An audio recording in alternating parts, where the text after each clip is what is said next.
if you knew you would always win in any situation, it would be just a pushover, and life would suddenly cease to have any interest whatsoever. Now imagine yourself in total control of everything that happens. You would be bored to death. No surprises, nothing. You see, when in a game you're playing a game, and the outcome of the game becomes known, supposing in the course of bridge, the four players all suddenly realize together that one of them has all the cards, will take the tricks. What do? They don't play the game, they cancel it and begin again, shuffle the pack. So in the same way, an omniscient God who knew the whole future would cancel the universe and say, think up another. So it is fundamental to the game of black and white that it must seem that black will win and eat up white. That, in other words, non-existence will triumph over existence. Or rather, let me put it this way, non-being will triumph over being. Because the secret is that existence is being and non-being, oscillating. So that for every time you get being, you get non-being. Just as everything is vibration. And these spectra are vibrations. Light is vibration. And so everything is on-off. Only sometimes on-off happens so fast that you don't notice the off. For example, light is a pulsation, but all light seems to be constant. And so we don't notice the off because our retina is retaining the image of on while the off is happening in the light. So we don't notice the off, but everything is on-off. Now then, sometimes, you see, we don't notice the off, but at other times we don't notice the on. And that is when we're asleep, when, in other words, or when we're dead, when the trough, the off section, takes a long spin. Because you see, there are big vibrations and little vibrations. Some vibrations happen so fast that we can't measure them. Others happen so slowly that it takes a century. It may take 1,000,000 years for a single swoop of the curve that goes down or that makes the upcrest of the wave.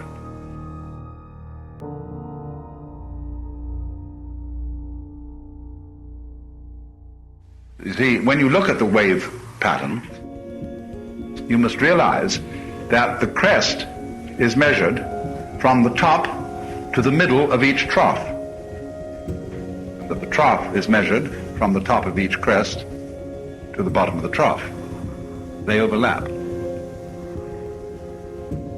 So if you can argue it's all trough, you can argue it's all crest. It's a funny world.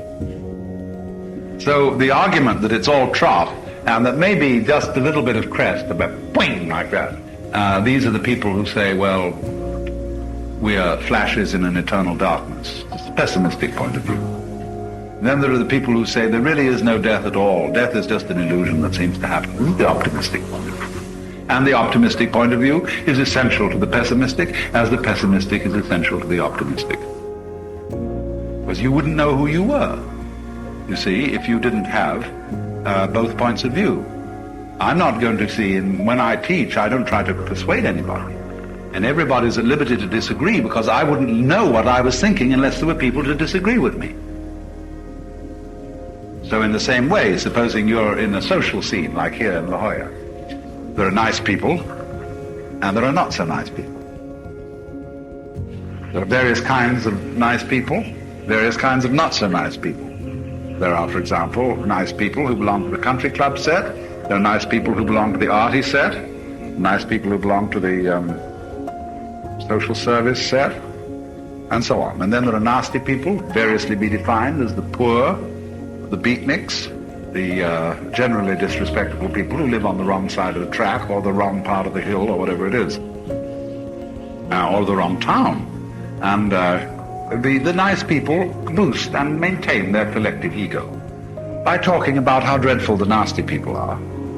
And the nasty people boost their collective ego by talking about what frightful bourgeois squares the nice people are. Neither group realizes that they have a symbiotic relationship, just like bees and flowers. Only, whereas the bee-flower relationship is harmonious, the symbiosis of differing social groups is disharmonious, because each group needs the other to know who it is. Because if you were the only kind of people there were, you wouldn't know who you were. See, in a totally conformist society, someone sitting next to you is just like you, so there's no point talking to him. Because you might just as well talk to yourself. In other words, really and truly, to be yourself, you need other. You don't know what you mean by self unless you know what you mean by other. So this is how yang and yin, the polarities, generate everything.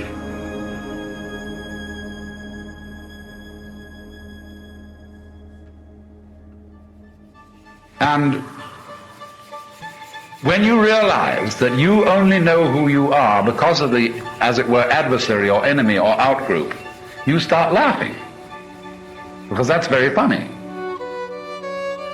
It's the contrast from suddenly thinking, you know, wow, those bastards outside, and suddenly realizing that they are enabling you to take this pose of coming on tough, which you think is great. And you start laughing. And this is why society, as we now know it, is afraid of this ever getting let out. This thing goes round and round. But the important thing is that, supposing you believe in a free enterprise economy, you must have, in order to maintain your solidarity, especially in a very great country, you must have an external enemy. And if there wasn't one, you'd have to invent one. Because that keeps everybody on their toes, it keeps us from slacking on the job, and they say, you've got to beat those fellows. So we've got to be very serious about that, see? Ah, oui. And of course, you lose your sense of humor. When you get so serious, you don't really know underneath that it's a game. So you have to keep, if you want to be a sane human being, you have to know right in the back of your head, right back here, what the Germans call a Hintergedanke, which is way in the back of your mind. You have to see the point that enemies need each other. Cops and robbers. Where would the cops be for a job if there weren't any robbers? How would you know you were law-abiding if there weren't criminals? It's tricky, but it's very dangerous teaching. Very subversive, because you might think, I would say, if I realized that, well, I'd say, it simply doesn't matter what kind of a person I am. And do anything I want, because evil is necessary to good. There's no fun in that attitude. Because that simply says I won't play.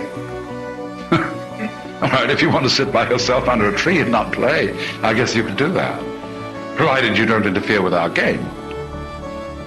And if you come and interfere with our game and say, well, now look here, you people, you're all wrong, you know, because you think you ought to be good, but it doesn't matter whether you're good or not, see? You mustn't do that. Don't interfere with the game.